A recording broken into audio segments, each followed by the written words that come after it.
Just a moment. Okay. All right. Good morning, everyone, and welcome to the USC USED webinar series for individuals with disabilities and parents. Today's webinar is on housing for people with disabilities, and it is February 23rd, 2017. Hang on. We are joined by an unprecedented number of people today. We had over 700 registrations, and that our audience is people with disabilities, family members, and professionals from all over the state of California, as well as other states such as Alaska, Arizona, California, Washington, D.C., Georgia, Iowa, Illinois, Kansas, Massachusetts, Mississippi, New Hampshire, Nevada, New York, Ohio, Oregon, South Carolina, Texas, Washington, and even our neighbors up north, Canada. So we're really excited. My name is Susan Kanagawa, and I'll be your moderator and host today. I am the Family Support Coordinator at the USC University Center for Excellence in Developmental Disabilities at Children's Hospital, Los Angeles. Today's webinar is the 24th in a series of webinars that we started back in 2015 and are continuing this year. And we plan one presentation per month, so I hope you'll be able to join us for future webinars as well, because we do have a great lineup of topics. So before we get started, I'd like to review the logistics for our webinar today. Our speakers will be covering lots of information that might be new to you, so I encourage you to take notes so you can review the material later. There's a meeting temperature slider at the bottom of your screen, and this is how it works. We'll ask you just a couple of questions during the webinar, and you will indicate your response by moving the slider. The computer records the answers from the group to give us presenters a general idea of how we're doing. Also, there will be an opportunity for you to ask questions of our speakers, so please type your questions at any time during the webinar using the Ask a Question button that's located on the top left of your screen. And we'll answer as many as possible after the presentation's over. And it will help us if you could identify yourself, please, as a person with a disability, a family member, or a professional. This webinar is scheduled to last for an hour, but we'll finish just about 5 minutes early so that you can answer a survey. So when the webinar is over, don't close your browser. A survey will appear on your screen as soon as the webinar is over. So we ask that you use that time to please answer the survey in order to help us to improve. If you registered early, you should have received an email from us with the PowerPoint slides as an attachment. You can download them, print them, and share them freely with your family, friends, and colleagues. And later we'll be posting a recording of this webinar on YouTube, and we'll let you know by email when that's available, and we encourage you to share it with everybody you know. So our first poll of the day is, can you hear me well? Move the temperature slider at the bottom of your screen by clicking on the circle in the center and dragging it right or left. It looks like yes, so that's good. And Patty, can you say just a few words to test the audio? Yes, hello everybody. Welcome to the webinar. This is Patty. Can you hear Patty? Sounds like yes. And Chris, can you say just a few words? Good morning, Chris McCann. I'm in wet California, in San Jose, California, but it's a blue sky day today. Yay. Okay. It looks like we're good. So audience, you can also post a message in the chat box in the bottom left of your screen if you feel we need to speak up a little louder. Thank you for your input. So again, here's our presentation for today, Housing for People with Disabilities. Our presenters today are Patty Uplinger and Christine McCann. Patty is a consultant and coordinator at the Lanterman Housing Alliance, and Chris is the executive director at Bay Area Housing Corporation. So now it's my pleasure to turn over the microphone to Patty and Chris. Great. Hello everybody again. And this, what you're seeing, is the overview of the webinar. We're going to talk about the Lanterman Housing Alliance, housing options, subsidized housing, supplemental security income, ABLE Act, a statewide housing plan, and who can help, and advocacy, and other resources. So first I'd like to explain about the Lanterman Housing Alliance. Lanterman Housing Alliance is a nonprofit housing organization in the state of California. We're a membership organization made up of other nonprofit housing organizations throughout the state of California. Some of the organizations create more housing opportunities for people with developmental disabilities, and some agencies are housing resources. And there's a list, the Lanterman Housing Alliance is a collaborative of nonprofit organizations, and our goal is to collaborate, network, share best practices, and provide housing for people with developmental disabilities. You can see the list of member organizations. We also have affiliates and partners. Some of the banks in California are partners with us, and others. And you can find out more about that if you go to the LantermanHousingAlliance.org website, and you'll see the member organizations. And those organizations, the current members, you can see what regional center they may cover in that area. Chris? Hi. Well, it's such a pleasure to be a part of this webinar. Let me explain or say a little bit about myself. Yes, I am the Executive Director of San Andreas Bay Area Housing Corporation, but I'm also a parent of a child that is now 37 years of age that has cerebral palsy. So I'm actually a parent vendor for my daughter, Darcy, who lives in supported living, and then I'm also the Executive Director of Bay Area Housing Corporation.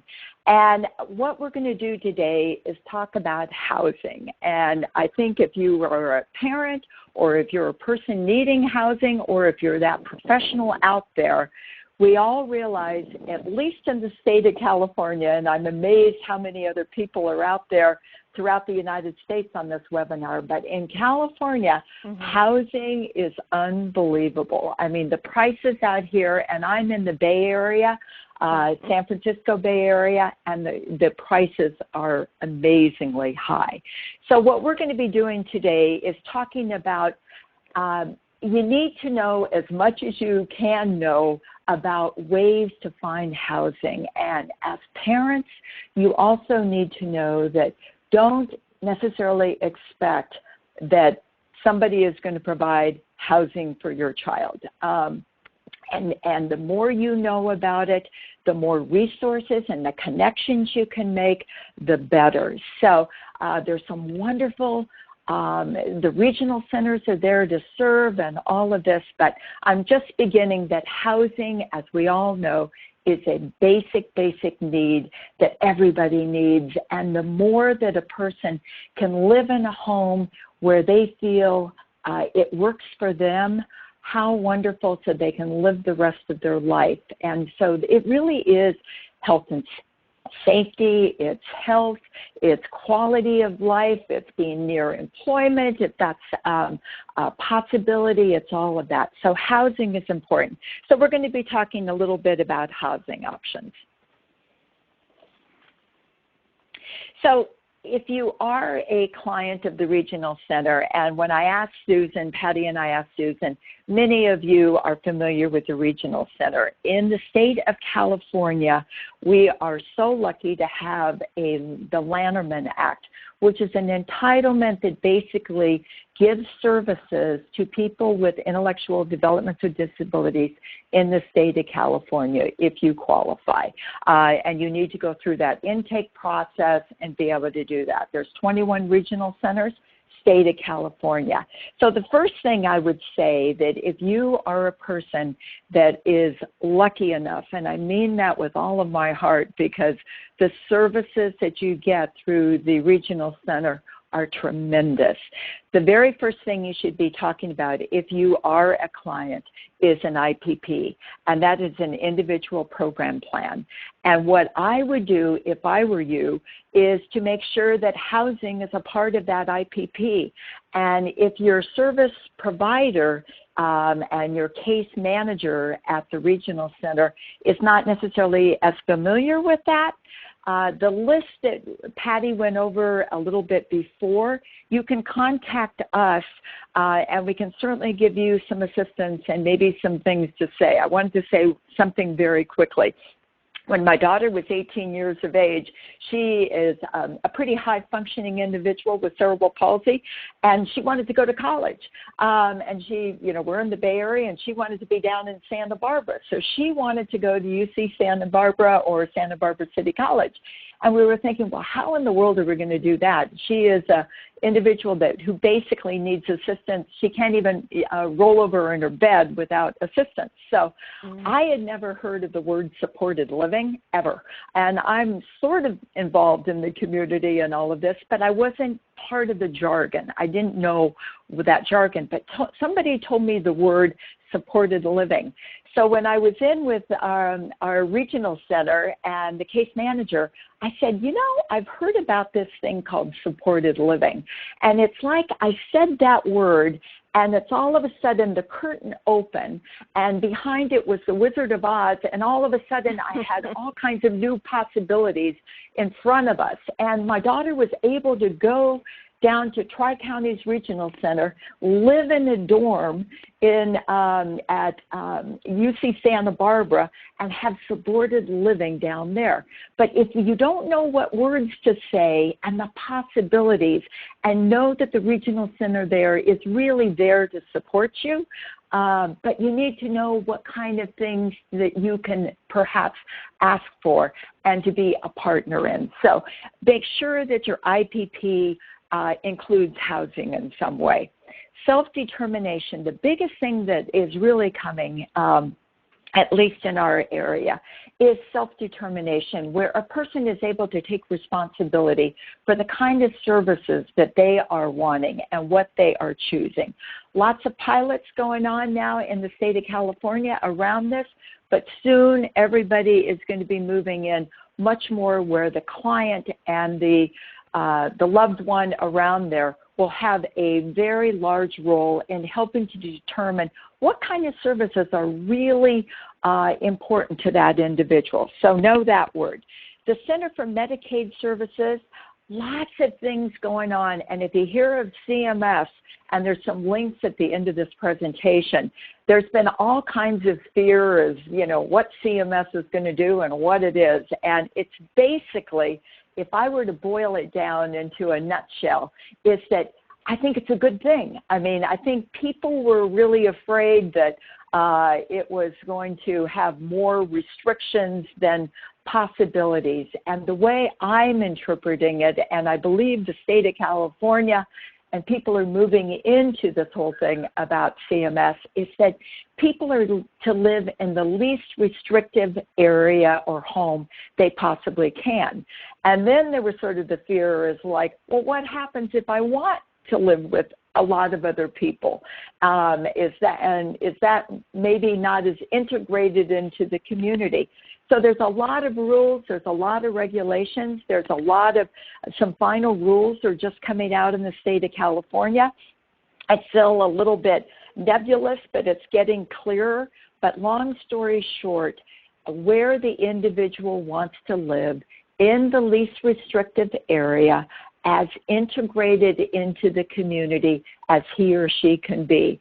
And that's a good thing in my mind. So it's around rights, integration of opportunities and choices. And the whole thing is to limit isolation. I've spent a lot of time moving people out of developmental centers. In fact, in the state of California, they are basically, we're moving people out into the communities.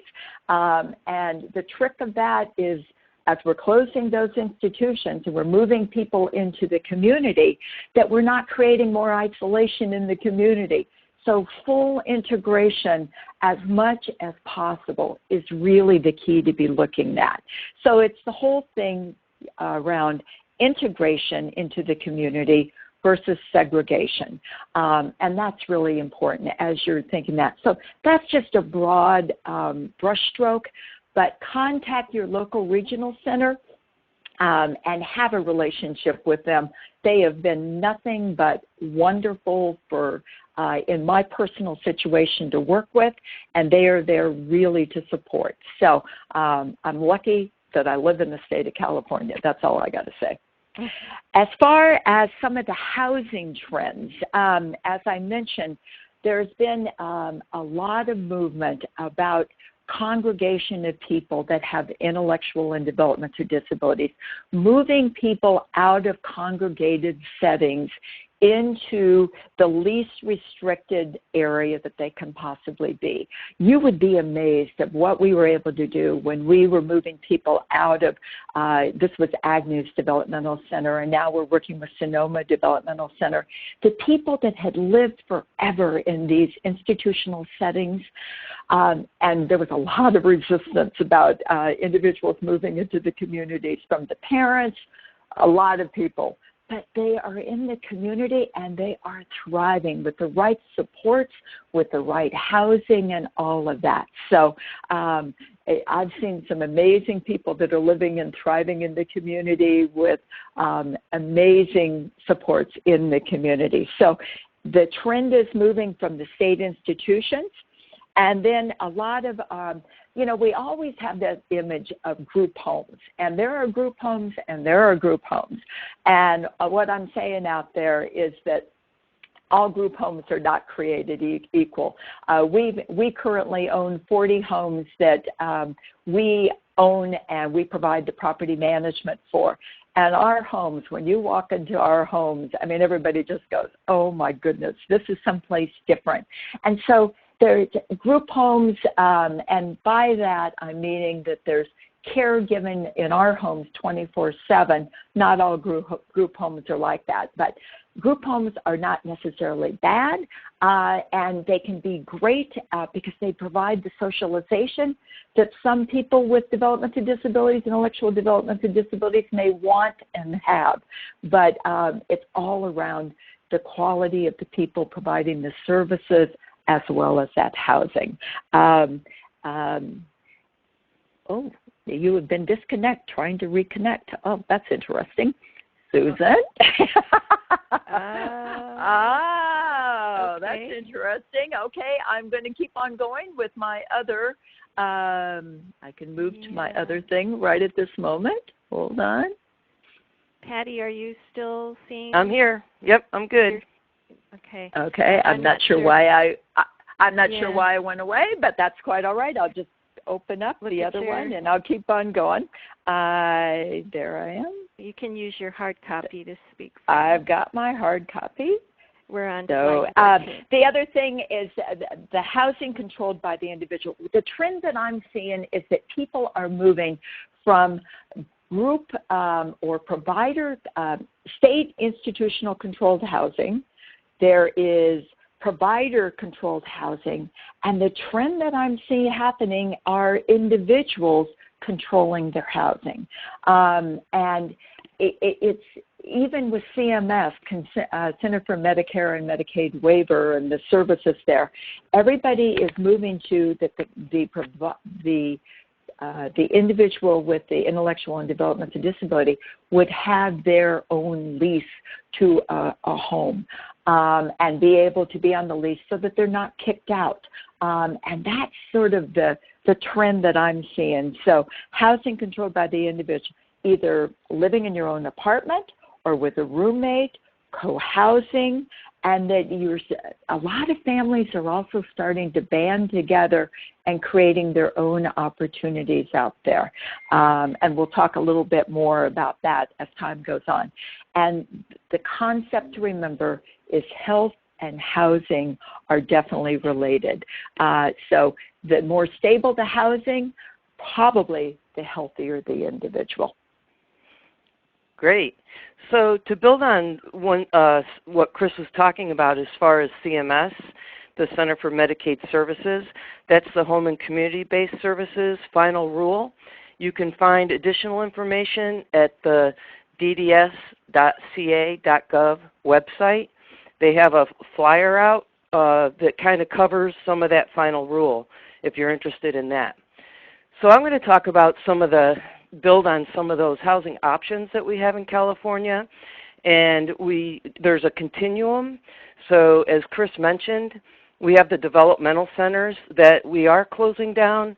There will probably be one opened, but basically folks are moving into the community, into different options that are less restrictive.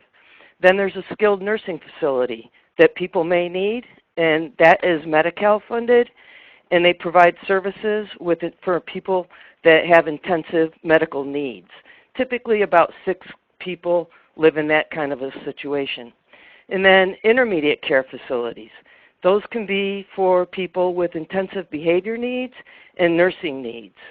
And then Chris talked about group homes. There's the community care facilities that are licensed in the state of California.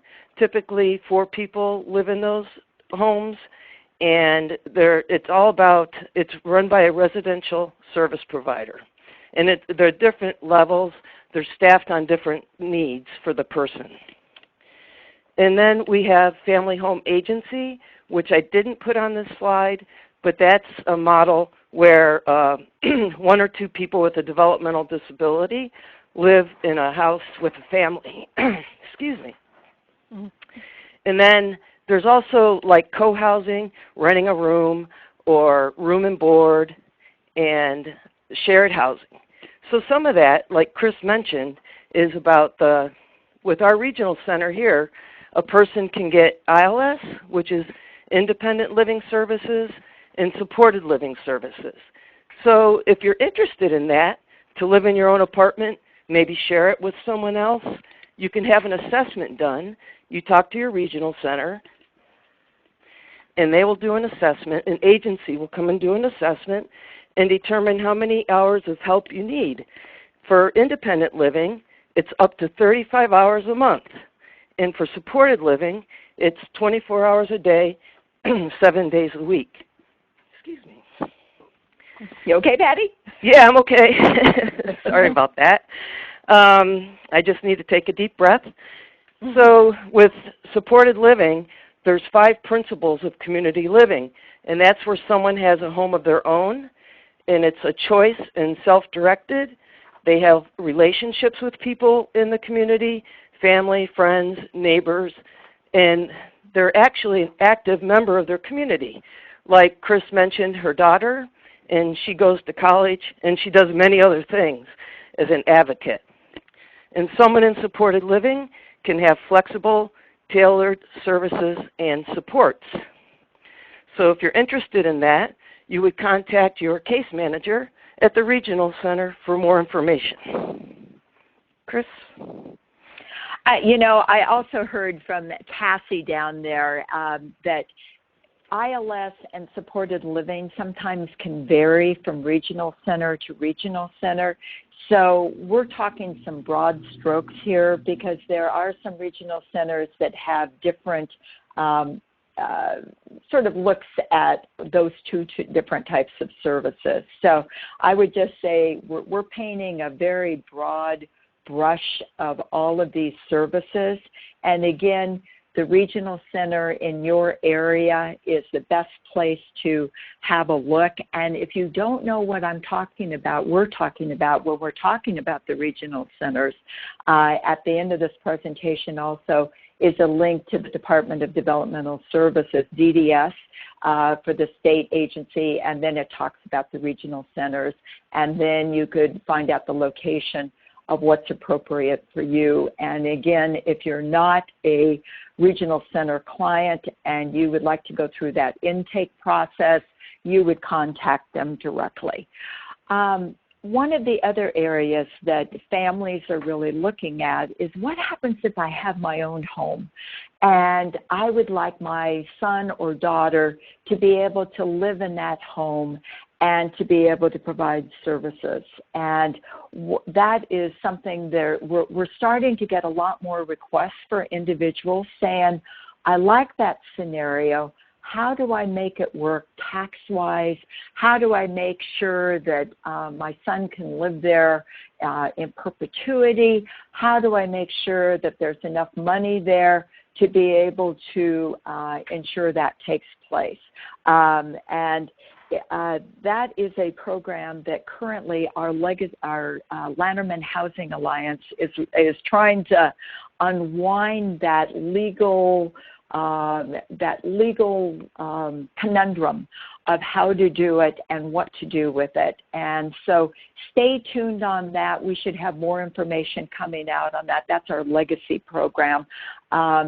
And in the meantime, I certainly hope that individuals have created a special needs trust for your loved one.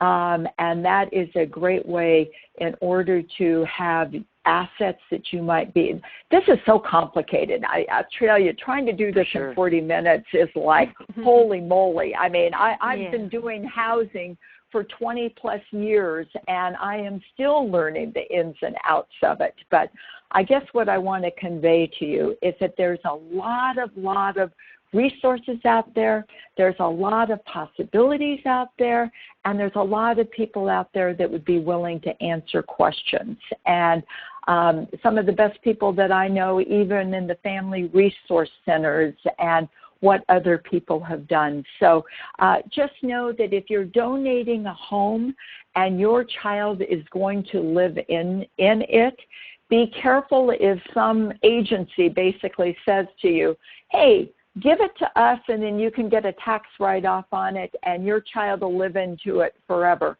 Be sure to check that out, and you're going to get a tax donation.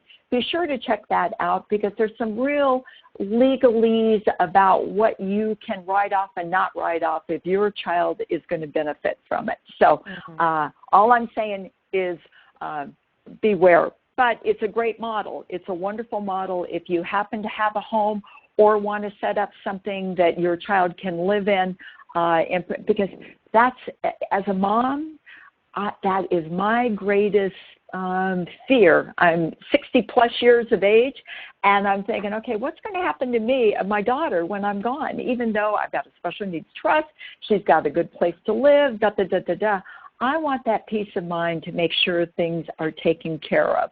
And I'm sure parents are in the same boat, and peace of mind is what we're looking for. So that legacy program I'm very hopeful for. Okay. Patty and Chris, we have about 13 minutes left for your portion of the webinar. Perfect. Okay, great. Yes. And Chris, thanks for bringing that up. It's very important that families have that kitchen table conversation about planning for the future to secure housing for your child. So that's really important. So Chris had mentioned earlier about the expense of living, especially in California, and how much the rents are. Many people with an intellectual developmental disability get supplemental security income, which is around $900 a month. And so how do you make it if you have to pay $800 or so for rent for a one-bedroom? I know, Chris, that's cheap in our area, so compared to your area. Yep. So there is subsidized housing. Subsidized housing is housing that is below market rate rent. You get assistance with your rent. And so there's the HUD, Housing and Urban Development, which is a federal program, and they provide money to local housing authorities. And housing authorities are located throughout the United States. The housing authorities implement different programs. One of those programs is called Section 8, Housing Choice Voucher. We changed the name to Housing Choice Voucher many years ago, but we still refer to it as Section 8. And that program, if you're lucky enough to get on that list and get a voucher, is where you pay, if you find a landlord that will take that voucher, you pay 30 to 40% of your income on rent and utilities. So that makes it very, very easier to live a quality life in the community. Some housing authorities also have public housing. Those are units that the Housing Authority owns, and they operate similar to Section 8, where you pay 30 to 40% of your income on rent. So not all housing authorities have that option. So if you're curious as to what your housing authority has, I would suggest that you contact them and ask them what kind of subsidized housing resources they have there in your community. Then there's some other programs. There's HUD 811. Patty, yes. Patty, could I just add something on the housing authorities?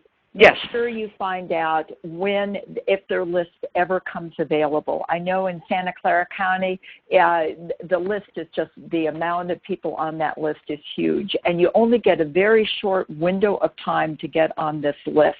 And then they go through it all. So again, out of each of the regional centers that are out there, most of those regional centers have a housing organization that the regional center is affiliated with, and most of those housing organizations, if not all, are part of the Latimer Housing Alliance. And I would make sure to contact that housing group and see when that you can get notified if Section 8 ever does come open in your particular area, because you need to move quickly and get on that list. That is the gold ticket for many, many families. So Section 8 is the home run, and it's portable, that once you have it, you can take it into other areas, but it's impossible to get. I mean, the list on it, the wait list is tremendous, but you need to know when it comes open. So enough said on that. Absolutely. In the Sacramento area, we do have public housing and Section 8, and we have 70,000 people on those wait lists. Mm-hmm. So it is something that takes a lot of time to get, and once you have a voucher, it's finding a landlord that will accept that voucher, because there's a limit on how much rent that can be paid. So that is a golden ticket, actually, if you can get that. And also, another thing to mention is that if you are on that wait list, it's extremely important that you stay in communication with that housing authority, confirm you're on the wait list, and keep all of your contact information up to date. If they send out a notice that your name came up and you don't respond, you'll be removed from that list. So it's important to keep track of that. So HUD 811 is Housing and Urban Development money. And those units, currently the way the program is implemented is that some current apartment complexes would have some apartments set aside that are HUD 811 that work similar to Section 8, where you pay 30 to 40% of your income on rent. And there's also some apartments that are built with tax credit and bond money, and those apartments are below market rate rent as well. So for more information on subsidized housing resources, you can go to HUD.gov and you can look for rental housing, and in there you can put the zip code that you're looking for, and that will give you some resources in your local area. Also, you may research some nonprofit housing developers. For instance, USA Properties in California, well, throughout, not just California, but there's Mercy Housing, and locally here, I say here, Sacramento area, we have Mutual Housing California. But there are different developers that when they develop housing, they develop below market rate rent housing. Okay, so I briefly mentioned about SSI, and that's Supplemental Security Income Benefits. Just want to cover that really brief, that's something that if you haven't looked into it already, that's something that you should look into. It is a benefit for people with a developmental disability. And like I mentioned earlier, with the state program and the federal program, it comes out to about $900 a month. There's also the SSDI, Social Security Disability Insurance, and that is for people could qualify if they have a disability, and it's for retirement if their parents retire or a death benefit. And that's a little bit more money than SSI. Chris? Sure. Oh. When I think about housing and rent and all of that, and the maximum savings that you can do is the supplementary, the SSI, that maximum savings of $2,000. Susan, you want to go to the next slide? And one thing that is really starting to help us is this ABLE Act. And this is something you need to take a look at.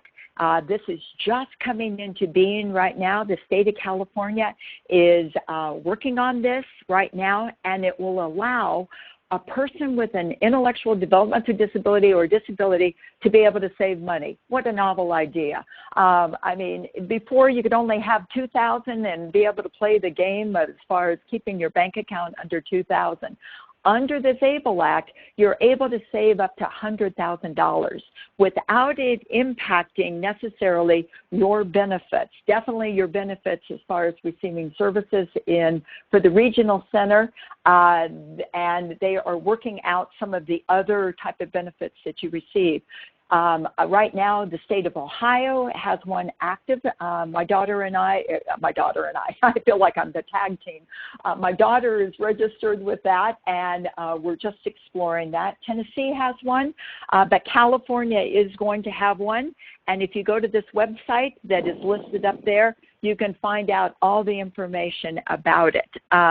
So the California ABLE Act should be ready in 2017. And it's a way for families to be able to save for their loved ones. And so it is a breakthrough piece of, it's a federal legislation that went through where we're able to save. And take a look at this thing. There's not enough time to go into it, but it is a wonderful program. We're signed up for it. So that's all I'm going to say on that. And we have about 5 minutes left. Perfect. So there is a statewide housing plan, and currently the Housing and Community Development Department in California has put out a draft document, California's Housing Future, Challenges and Opportunities, and they're accepting feedback on that document through March 4th of 2017. And there's a link there where you can click and take a look at that. People with developmental disabilities are included in that, and Appendix A has some information about that if you're interested. In the Lanterman Housing Alliance, we meet twice a year. And in March, we're meeting, and what we've been trying to do is work on a statewide plan specifically for this population. So we're getting some different players together, the State Department of Developmental Services, the Association of Regional Centers, State Council, and we're trying to get in all the different members of LHA and other people that we need at the table to try and figure out how are we going to create more housing options, and what are those housing options that we need in the state of California. So then, who can help me? Well, as we mentioned many times, there's the Regional Center Caseworker, housing developers, the Lanterman Housing Alliance, autism organizations, local housing authorities, and other parents. I hear this quite often. I help people do future housing planning, and I hear from parents, and a lot of times parents are networking with each other to come up with some creative housing options. In ways you can advocate for housing, the Housing California website, housingcalifornia.org, is an agency that does housing throughout the state of California and is very involved with legislation. And Speak Up is an agency you can contact. Educating local politicians, and that's part of speaking up. Talking to city council members, your county board of supervisors, your elected officials. They need to be educated on the need for housing for people with intellectual and developmental disabilities. There's also talking to the Building Industry Association and other regional center advisory groups. You can get involved with family advisory committees or consumer advisory committees that are pretty much involved with regional centers. And then you can see resources, and you can check out those resources that are listed here. I'm not going to go through each one, but there are some resources for additional information. Could I just throw in? Sure. Daniel made a comment, and I'm going back to that ABLE Act. You're able to contribute up to $14,000 a year into that ABLE account, and I just wanted to mention that. But overall, the $100,000. And one last thing that we did not speak to, but if you are living in your close to 70% of people with intellectual and developmental disabilities live in their parents' home. That's sort of a common statistic, sometimes even higher. There is each of the counties have out there what is the equivalent of IHSS, in-home supportive services, to allow services to be going on in the home. And some regional centers, I know here in San Andreas, on the regional centers, the director's approval, modifications can be made in a person's home to make it work for them. So think outside of the box, that it's not necessarily maybe a home necessarily outside, but making the home work inside that's important too. So that's good information. Mm-hmm. Great. Well, so thank anyway. you. Thank you, Patty and Chris. We really appreciate that. So here's just another question for all of you listening. After hearing Patty and Chris talk, do you have a better understanding of housing options for people with disabilities? Can you show your response by moving the temperature slider? And we're getting a big yes, so that's wonderful. I know that a lot of us still have questions about the topic, so now we have a bit of time to tackle those. So if you haven't already posted a question, please click on the Ask a Question button in the top left corner of your screen and type it in. Identify yourself as a person with a disability, a family member, or a professional. And I will get to them right now and read them aloud. And Patty and Chris, you can decide who's going to answer which one. So hang on just a moment, please.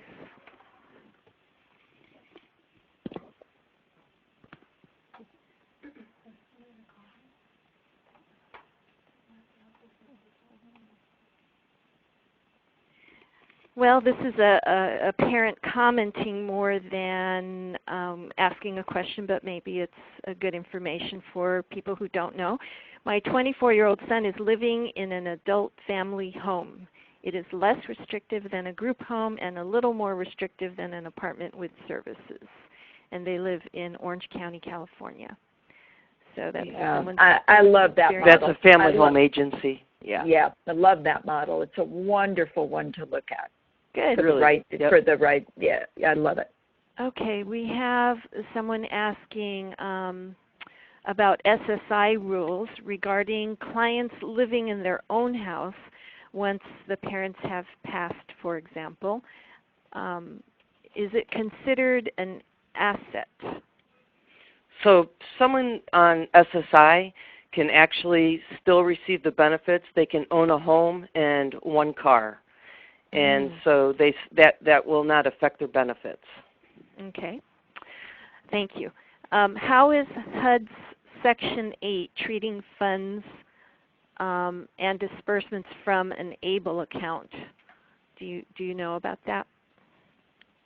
I don't think they know yet, and that is, and even with Section 8, that is sort of where we're not as integrated yet, and that's what California and all of this, because even my daughter has a Section 8 voucher, and will that be something that will be recoverable upon her death? That would go back, and that money would go back and pay all of that income that would have come out of that Section 8. So they're trying to get that legislation sort of put together. That's a little bit of an unknown right now, but California is trying to get the feds and the states and all of that working. So that is a little bit of a question mark right at this moment, and one that they're working on. Hasn't been around long enough to really be in that, but I'm watching that closely.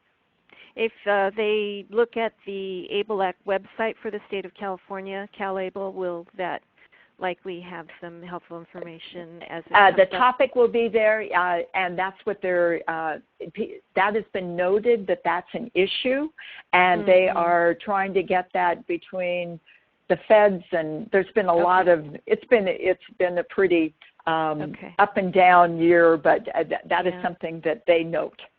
Okay. Just one thing I want to mention, on it.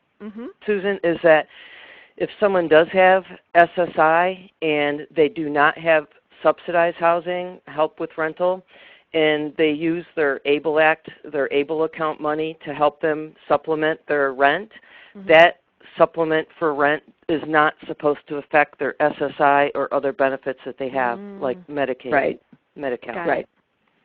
Okay, and we have someone asking, do you have to have SSI to qualify for ILS, or can you qualify for ILS with SSDI?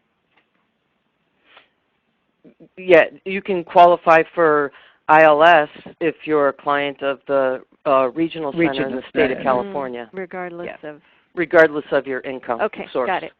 Okay. Do you know, is there a service that provides matching of roommates for independent apartment living? Well, I don't know of a particular service. I do know in Sonoma County, Petaluma area, they are doing a match for people, just people in general, and they have a very thorough background check and survey or interview for people, and they match people up with older folks that may have a room for rent in their house. Typically, if there's an agency that provides supported living service or independent living services, they would look to try and match people up within that agency. But there's also a chance that you can match up with a different agency. The issue could be if you have two different agencies serving people in the same home. In California, the rule is that you should have the same provider for both individuals that are living in a house. But that you bring up a very good point about the roommate match. You have to really go through, I would say, a person-centered plan for each individual to see if they match up. It's hard to know. I mean, we all have had, I know I have had roommates, college roommates, and you don't always hit it off. So it's really important to do some thorough research on that and make sure people get along as much as possible. Right. Hey, Susan, I am loving reading the chat that's going on in the background. It would be great to get a copy of the chat because this is just such great information going on. I heard that HIP Housing has a match of roommates going on in San Mateo County.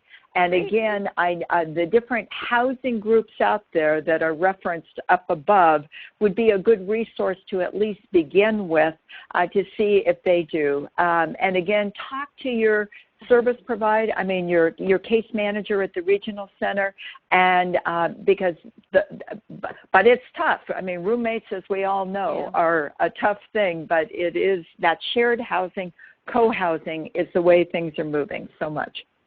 Okay, and we have a parent who's asking, she has a young teen. She says, my question is, at what age can we get our kids on the housing list? Because it takes so long to be called up, can you start them when they're, say, 14 years old? Well, for getting on subsidized housing wait lists, you have to be 18 years old or older to do that. That's a good point that the parent's bringing up, is that planning for housing starts before the transition age, really. You have to really, figure it out, have that kitchen table conversation, think about what housing options there are in the future, and then if it's something that you can sign up for when you turn 18, make sure you're there at that time to do that. Okay. So you have a birthday party for them when they're 18, and then you fill out an application.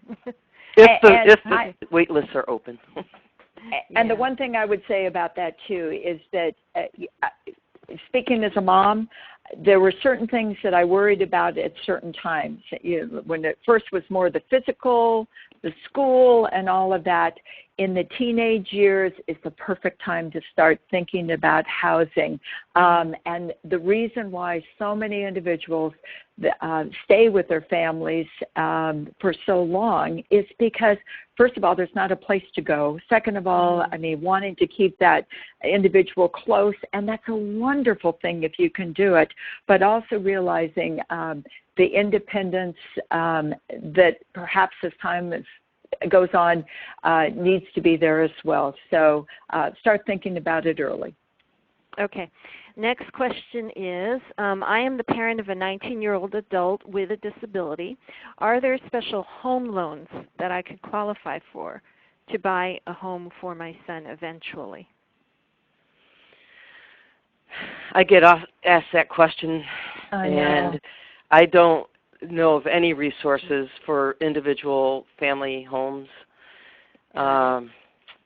Really, Chris, I don't know if you have come across anything. You know what, there have been, but I'll tell you what, that's the perfect place we need advocacy, because I think that there needs to be either some tax deductions or some, I mean, because if family members can possibly do it, that's where I think we need advocacy to get special rates or special whatevers, because it's taking basically the burden off the state and the individual taking responsibility, but should be able to get something that maybe would be great, or to be able to write certain amount off. So I don't know of one at this time. There was one, but it's no longer there. Well, this question, the next one, kind of ties into that previous.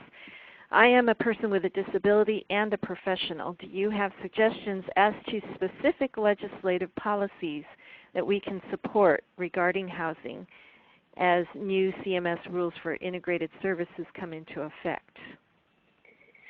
Wow, I love that question. We need you. We need you. That's the whole reason the Latterman Housing Alliance, quite frankly, is pushing to have a statewide housing plan. And, we work with ARCA, the Association of Regional Center Agencies. And so we work closely with ARCA. They have a housing group that has amazing advocacy. We work with the ARC. We work with UCP.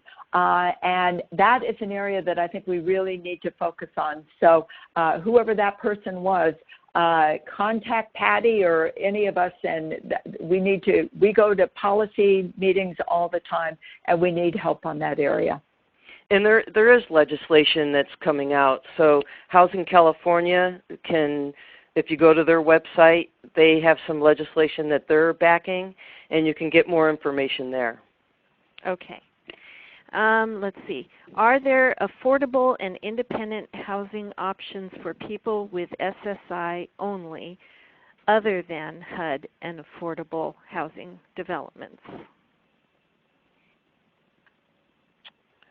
Well, I mean, I don't know. Really, I don't know of any other options. Okay.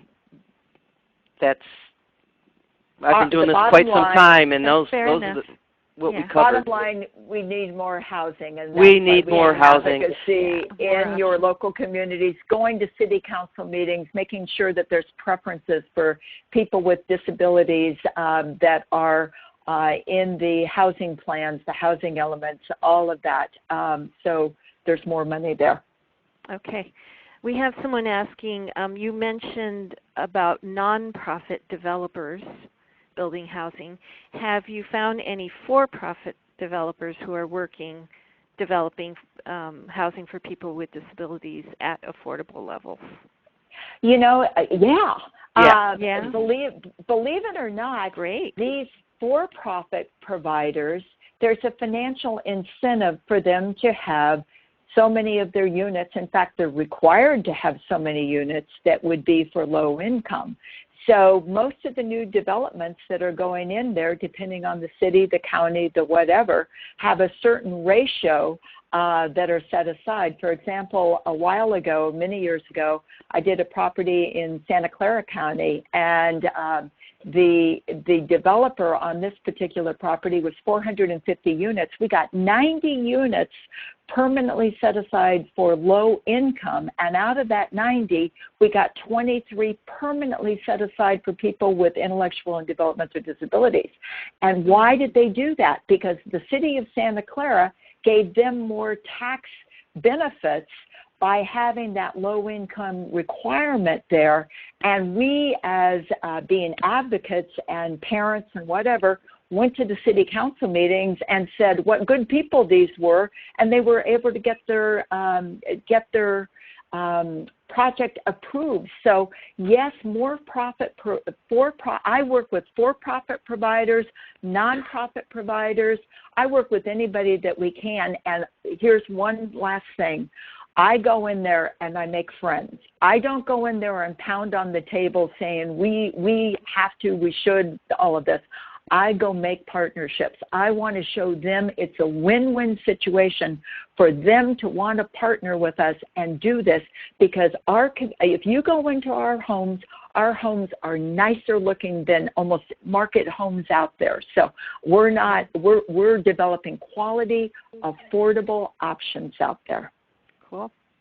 Okay, we have one last question that we have time for from a parent. Can a disabled adult child live in a different regional center? Can disabled adult child live in different regional center than parent's home is in, where they are not being served adequately? Oh, I see. Yeah. The parents live in one place, but that regional center is not serving the child, so they want the child to live in a different catchment area with a different regional center. I'm interested in supported living for her, age 30, needs 24-hour support, intellectually disabled, and with autism. So can she find a residence for her in a different area?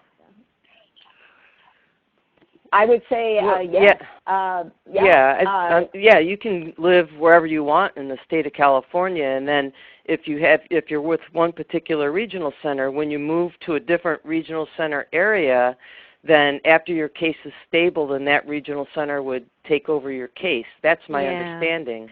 But the onus would be on the parent to find that housing and then switch her over to the other. Well, not necessarily.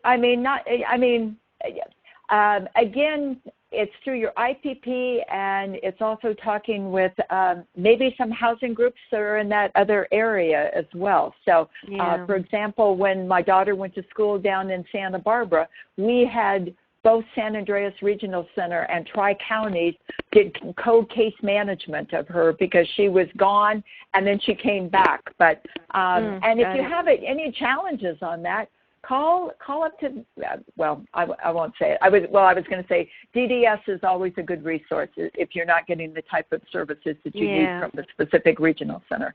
The state council might be able to help as well. And state council too. Yeah, right. Or Office of Client Rights. Right. So I hope everybody knows about SCDD, the State Council on Developmental Disabilities. Look it up. Or Office of Clients' Rights Advocacy. All right.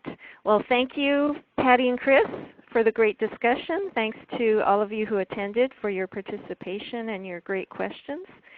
I hope everybody enjoyed the presentation and that you'll be able to join us again for our next webinar on March 30th.